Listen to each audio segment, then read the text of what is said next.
Halo, selamat datang di channel Yayan. Di sini kalian bisa menikmati berbagai cerita-cerita bahasa Inggris. Jangan lupa untuk pencet tombol subscribe dan like dan share, ya. Agar kalian selalu mendapatkan cerita terbaru. Terima kasih. Hi guys, welcome to Yayan. Today I'll be reading The Inch Prince. The Inch Prince. This is the Inch Prince. If you measure him, you'll see he's just 1 inch tall. That's 2.5 cm. Once upon a time, there was a little old man and a little old woman. Their names were Mr. and Mrs. Ping. They lived in a tiny house by a river. Every day they weeded the plants in their vegetable plot. The beans looked beautiful, fed the animals in the field. The hens looked happy and watered the flowers in their garden. The lilies looked lovely. They had everything they wanted. Well, almost. I wish we had some children, said Mrs. Ping one evening. Only a teeny child could fit in our tiny house, said Mr. Ping sadly. But small things are special too, said his wife. I wouldn't care if they were 1 inch tall, she added. At that moment, a fairy flew by. She heard what Mr. and Mrs. Ping said. She noticed their lovely vegetables, happy animals, and tall flowers. These people are kind, thought the fairy. I'll be kind to them. She waved her hand and whispered some magic words. Jumping bees and flying fish, give these folk their dearest wish. Soon afterwards, Mr. and Mrs. Ping had a teeny-weeny boy. In fact, he was just 1 inch tall. Let's call him Ishunboshi, said Mrs. Ping. It means 1 inch boy. Oh, easy for short, said her husband. Very short. Each year, the Ping's vegetables grew better, their animals grew bigger, and their flowers grew taller. But Izzy stayed small. Maybe if I stand on tiptoe, Izzy take charge.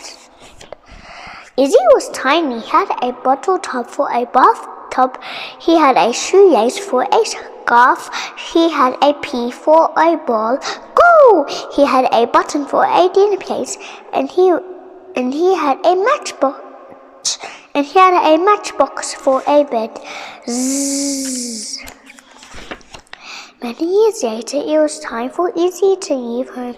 I'll get a job in the city. His parents gave him 3 presents for his journey. He had a rice bowl for a boat. He had a pair of chopsticks for oars, and he had a needle for a sword. Izzy set off down the river, past villages, between tall mountains, around wide woods, and through towns until he reached the big city. I'll ask the emperor for a job, thought Izzy. That's if I don't get squashed first. At last, Izzy reached the emperor's palace. 2 guards were marching up and down outside. I take a job, said Izzy. You teeny, said one guy. What can you do? I can run past you for a start, said Izzy. Hey, where did you go? He jumped over the guard's foot and ran into the palace. A maid was washing clothes. I'd like a job, said Izzy. You weenie, said the maid. What can you do? I can run past you for a start, Izzy said. Hey, where did he go? He jumped over the maid's robe and into the kitchen. A cook was making dinner. I'd like a job, said Izzy. You teeny, said the cook. What can you do? I can run past you for a start, Izzy said. Hey, where did you go? Hey, where did he go? He ran around the cook's oven into the next room. Izzy was in the throne room. He bowed to the emperor and the princess. "I'd like a job here, your majesty," said Izzy. "Would you indeed?" said the emperor. "He's teeny weeny, daddy," said Princess Chichi. "What can he do?" "Well, I ran past your guard, your maid, and your cook to get here," said Izzy. The emperor thought for a moment. "You can look after Princess Chichi," he said. "But Daddy," moaned the princess, "he's only 1 inch tall. Small things can be special too," said the emperor. From then on, Izzy never left the princess's side. He was there in the morning, he was there in the afternoon, he was there at night. One day, the princess left the palace to visit her aunt. Izzy went too. They came to the dark forest. "I'm scared," said Princess Chichi. "I'll look after you," said Izzy. "What could you do?" said the princess. Just then there was a terrifying roar. Roar! Help! A giant ogre crashed through the trees. He reached out to grab the princess. "Put her down," said Izzy. "Well, I'll you," said the ogre. "What could you do?" The ogre scooped up Izzy and popped him in his mouth. I have bite-sized snacks. Izzy thought quickly. He took out his needle sword and pricked the ogre's tongue. "Take that!" Ow!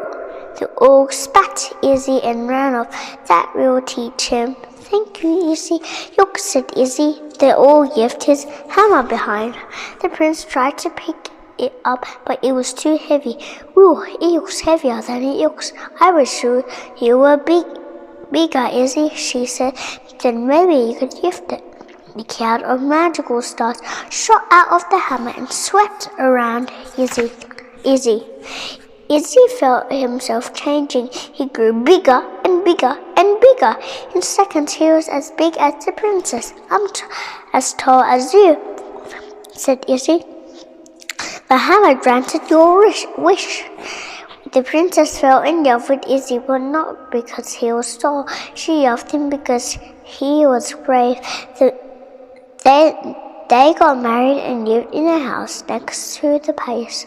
The house was small, but Prince Izzy and Princess Gigi were happy. They both knew that small things can be special too.